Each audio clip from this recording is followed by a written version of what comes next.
இன்னைக்கு டே இன்னைக்கு நம்ம சப்ளிமெண்ட் டேப்லெட் வச்சே ஸ்டார்ட் பண்ணிட்டேன். என்னடா இது இவ்வளோ டேப்லெட் சாப்பிட்றானே இருக்கும்.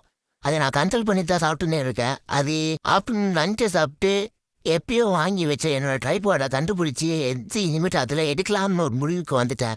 அப்புறம் ப்ரோட்டீன் ஷேக்கரில் 5 grams ஆஃப் வெயிட்டின், அப்புறம் ஒரு ஸ்கூப் ஆஃப் வே ப்ரோட்டீன். இந்த டப்பாலேருந்து ஒரு ஸ்கூப், அந்த டப்பா வேற ஒன்றும் இல்லைங்க, அது ஆக்சுவலி பால் பவுடர். பால் பவுடர்னாலே எனக்கு கொஞ்சம் பிடிக்கும். பால் பவுடர்னு சொன்ன உடனே 32 பல்லும் இப்போ தெரியும் பாருங்க. சத்தியமா ஹாப்பி. அந்த சிரிப்போட ஜிம்முக்கு கிளம்பியாச்சு. ஜிம்முக்கு இன்னைக்கு என்ன கிளாஸ்னா லெக் பெயினே இருக்கும்போது திடீர்னு அப்புறம் வலிக்க ஸ்டார்ட் ஆயிடுச்சு. அப்புறம் பெயின் அதிகமான உடனே முடிஞ்ச அளவுக்கு போட்டுட்டு வீட்டுக்கு வந்துட்டேன். சரி மேபி கேஸ்ட்ரிக் ஆகலான்னு ஒரு லிம்கா குடித்தேன். அப்பயும் சரியாகல. சரி டக்குன்னு ஜெலிசில் வாங்கி தூங்க போயிட்டேன். தூங்கி எந்திரிச்சு பார்த்தா என்னோட ப்ரோட்டீன் பவுடர் வந்துருச்சு.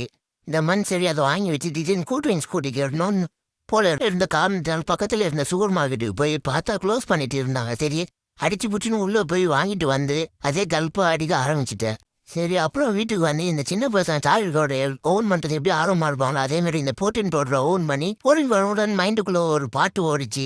சந்தோஷம் சந்தோஷம் வாழ்க்கையின் பாதிபலம். சந்தோஷம் இல்லை என்றால் மனிதர்க்கு ஏது பலம். புயல் மையம் கொண்டால் மழை மண்ணில் உண்டு. எந்த தீமைக்குள்ளும் சிறு நன்மை